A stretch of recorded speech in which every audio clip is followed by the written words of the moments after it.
जन्नत में अल्लाह ताला ने अपने नेक बंदों के लिए अनगिनत नेमतें तैयार की हैं। इन्हीं नेमतों में एक बड़ी नेमत हूरें हैं। हूर शब्द अरबी में उस खूबसूरत, पाक दामन और नूरानी औरत के लिए इस्तेमाल होता है जिसकी आंखें बेहद हसीन हो और चेहरा उजला व चमकदार हो। हदीसों में आता है कि जन्नत का सबसे न्यूनतम दर्जे वाला जन्नती भी अनेक खिदमतगारों और खूबसूरत हूरों से नवाजा जाएगा।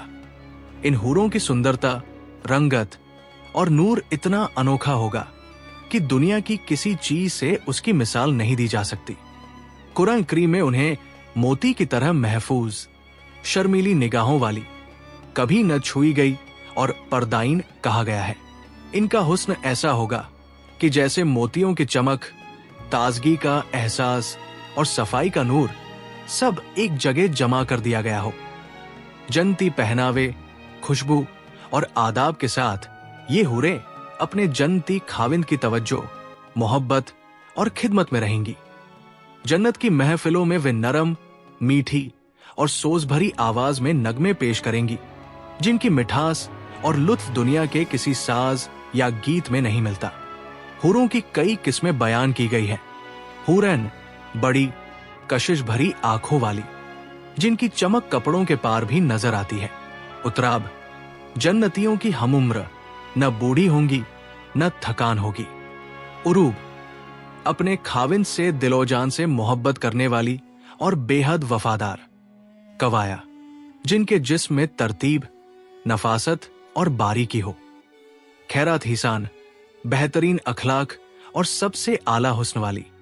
इल्माए तफसीर बताते हैं कि क़यामत के दिन दुनिया की ईमानदार औरतें जन्नत की हूरों से भी बढ़कर दौलत और रुतबा पाएंगी, क्योंकि उन्होंने दुनिया में इबादत, सब्र और नेकियों की मेहनत की होगी।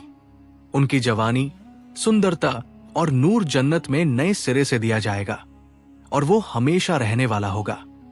कोई बुढ़ापा, कमजोरी, थकान या बीमारी कभी नहीं आएगी। बयानात में आता है कि जन्नत के महलों, तख्तों और कमरों में हूरें इस तरह सजाई जाएंगी कि उनका नूर दूर से चमकेगा। जन्नती जब किसी हूर से मुलाकात करेगा तो उसे लगेगा कि उसने इससे बढ़कर खूबसूरत कभी कुछ न देखा और हर बार उसकी खूबसूरती नई होगी। कई रिवायतों में जन्नत की हूरों के चलने का अंदाज, उनके लिबास, बालों की जुल्फे, नूर के ताज, खुशबुओं और परदेनशीनी का ऐसा जिक्र आता है जिससे इंसान को जन्नत की लस्तों का अंदाजा होता है। जन्नत की हवा, खुशबू, नूर और आवाजें, सब कुछ जन्नती के लिए सुकून और खुशी का बेइंतहा जरिया होगा। कुछ रिवायतों में यह भी है कि जन्नत की नहरों के किनारे खूबसूरत लड़कियां कुरान की तिलावत करती होंगी और मखलूक ने वैसी प्यारी आवाजें कभी नहीं सुनी होंगी। जन्नत का हर पल, हर नेमत, हर मुलाकात कभी खत्म न होने वाली खुशी और राहत का जरिया होगी। अल्लाह ताला फरमाता है कि जन्नत की ये सारी नेमतें उन लोगों के लिए हैं जिन्होंने दुनिया में ईमान, सब्र, नमाज, रोजा, नेक अमल और अल्लाह की रजा की कोशिश की।